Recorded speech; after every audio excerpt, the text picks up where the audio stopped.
मर्यादा पुरुषोत्तम भगवान श्री राम के परम भक्त श्री हनुमान जी के बारे में तो सभी जानते हैं। यह भी जानते हैं कि दशरथ नंदन राम हनुमान के हृदय में बसते हैं। लेकिन क्या आपको यह पता है कि एक बार पवन सुत हनुमान श्री राम जी से लड़ने पहुंच गए थे। हो सकता है कि यह सुनकर आपको हैरानी हो, लेकिन यह सत्य है और इस घटना का जिक्र राम कथा में सुनने और पढ़ने को मिलता है। लेकिन इससे भी ज्यादा हैरान करने वाली बात यह है कि पवन सुत जब श्री राम से लड़ने के लिए तैयार हुए तब उन्होंने सौगंध भी श्री मर्यादा पुरुषोत्तम की ही ली थी। आइए जानते हैं कि ऐसा क्या हुआ था कि श्री राम के परम भक्त पवन सुत को उनसे युद्ध करना पड़ा।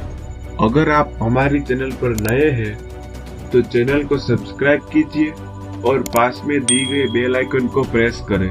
पुराणों में एक कथा है जिसके अनुसार वनवास से अयोध्या लौटने के बाद जब चारों ओर उत्सव का माहौल था, कई वर्ष देश के राजा ने अनजाने में ब्रह्म ऋषि विश्वामित्र का अपमान कर दिया।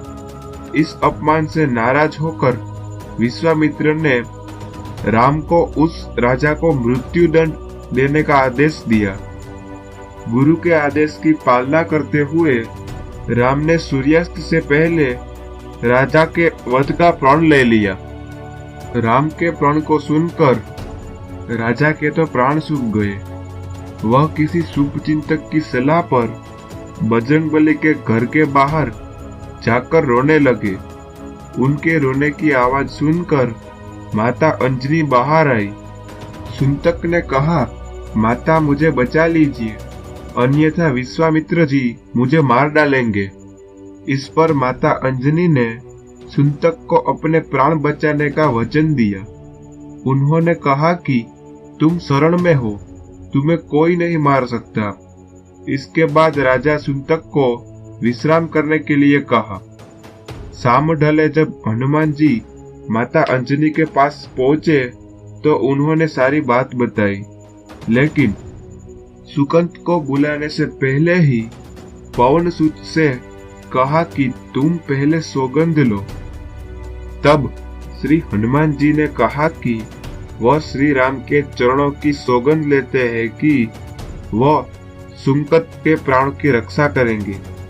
तब माता अंजनी ने राजा सुकंत को बुलाया।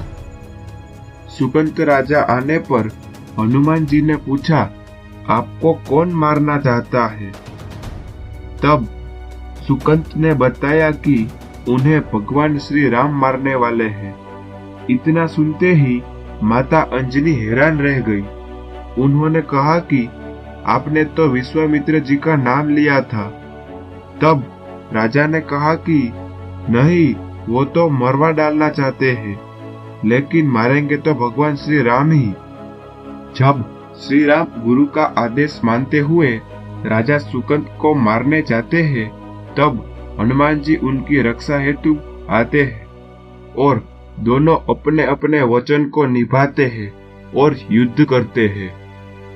राम से भी बढ़कर श्री राम का नाम है। यह तो तय था कि श्री हनुमान जी अपने आराध्य पर अस्त्र या शस्त्र नहीं उठा सकते थे। तब ऐसे में हनुमान जी ने किसी तरह के अस्त्र और शस्त्र से लड़ने के बजाय भगवान श्री राम के नाम को जपना शुरू कर दिया। राम ने जितने भी बाण चलाए सब निष्फल रहे।